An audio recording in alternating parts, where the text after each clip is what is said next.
É convidada do Diário da Manhã, Maria da Graça Campos, é coordenadora do Observatório Interações Planta-Medicamento. Muito bom dia, doutora, obrigada por estar connosco para tentarmos perceber este alerta, em especial para os alunos, nesta altura em que vão começar estes exames. Estes ansiolíticos não devem de todo ser tomados. Não é exatamente isso que nós pretendemos dizer.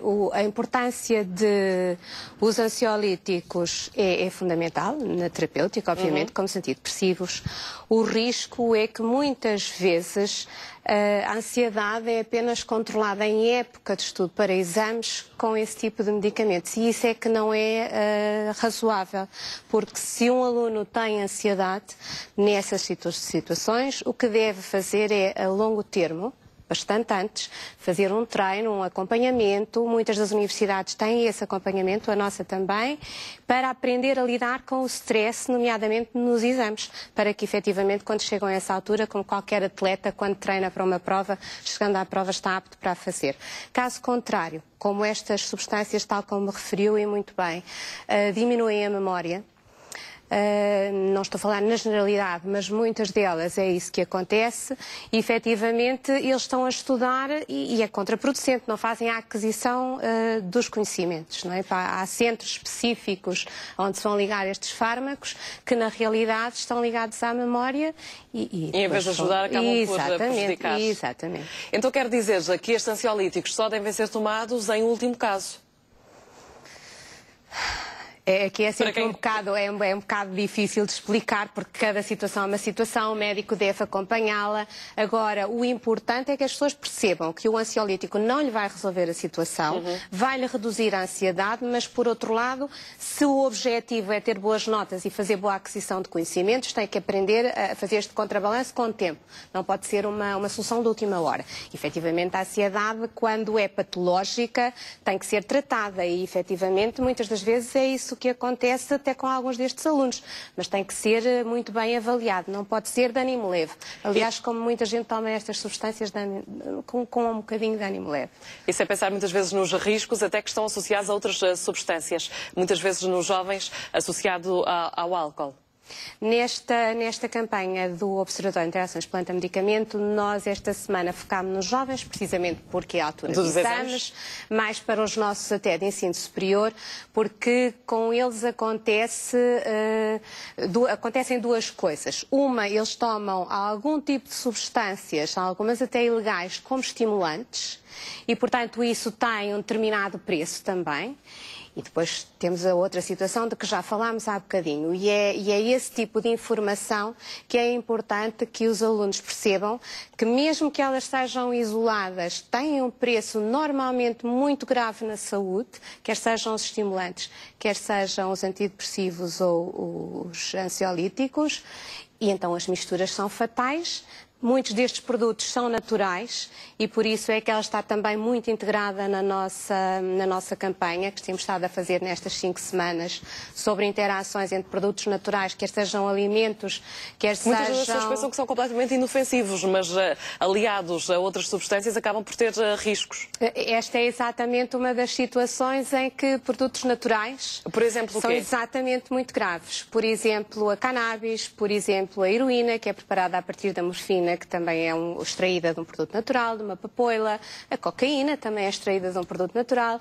Muitas das anfetaminas, as iniciais, são preparadas a partir de produtos naturais e, portanto, nós temos aqui um potencial de moléculas muito, muito, muito ativas, tal como todos os produtos naturais são um conjunto de substâncias químicas. Também há muito a ideia de que o que é natural não tem nada de químico. O que é natural é bom, normalmente dizemos isso. São muitos químicos, não é? São muitas substâncias químicas misturadas num cocktail que varia ao longo da época de colheita, varia consoante o país onde se colhe, muitas das vezes, e, portanto, o risco é ainda maior, porque a concentração dos constituintes que temos nem sempre é totalmente conhecida, varia ao longo da época do ano, varia com os países, varia com as culturas, e por isso acaba por ter um impacto no organismo que nem sempre é o melhor, não é? Muitas das vezes os acidentes que nos chegam são situações muito, muito graves, porque os maiores venenos estão exatamente na natureza.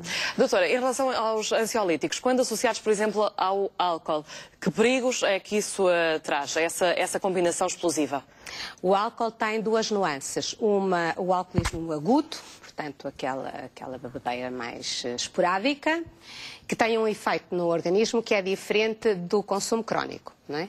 O que vai acontecer, por vezes, é um acentuar do efeito dos medicamentos, neste primeiro caso, e pode, noutras circunstâncias, acabar por conduzir à anulação de efeito de muitos outros. Não é? Mas o grave mesmo é, efetivamente, poder acentuar muito a depressão do sistema nervoso central, o que, e mais em especial nesta altura, é grave. Eu referi há uns tempos, e nós era importante que no ensino superior nos focássemos muito nisso, e em especial no alcoolismo, os exames são a seguir a uma época de queima das fitas. Para quem provavelmente não está muito familiarizado com estas circunstâncias, é uma altura em que, infelizmente, os jovens consomem muito, muito álcool. Isso diminui o seu desempenho depois, ou a preparação para os exames? Obviamente que vai diminuir o desempenho, não é? Isso é indiscutível. Mas mais importante é quando esse consumo vem depois acrescido destas substâncias, depois começam a entrar em pânico, começam a entrar em desespero, em ansiedade profunda e começam a tomar muitos medicamentos para vir compensar um bocadinho até a falta de capacidade que se pode estar a verificar por algum desse consumo. E isso devia começar a ter um acompanhamento integrado, efetivamente. Mas, doutora, nota que isso essa forma de atuação dos jovens é cada vez mais comum. Essa altura das queimas das fitas, o consumo do álcool e depois o tentarem recuperar o tempo perdido com medicamentos. Indiscutível. Eu sou docente há mais ou menos 30 anos e, portanto, também tive as minhas queimas das fitas e acompanho muito de perto, porque tenho uma relação razoavelmente próxima com os meus alunos e, portanto, acompanho bastante de perto essas situações.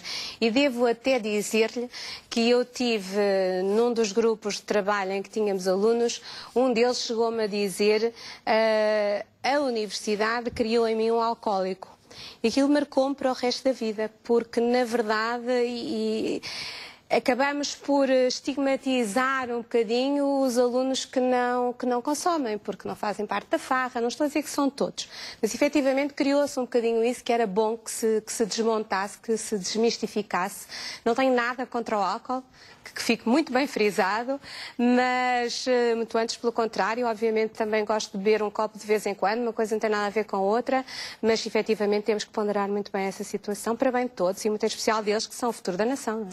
Maria da Graça Campos, muito obrigada por estar aqui no Diário da Manhã, pelos seus alertas. Obrigada para si, bom resto e bom fim de semana. Muito obrigada, igualmente. Na Madeira, para contornar a falta de dinheiro, numa escola, os alunos usam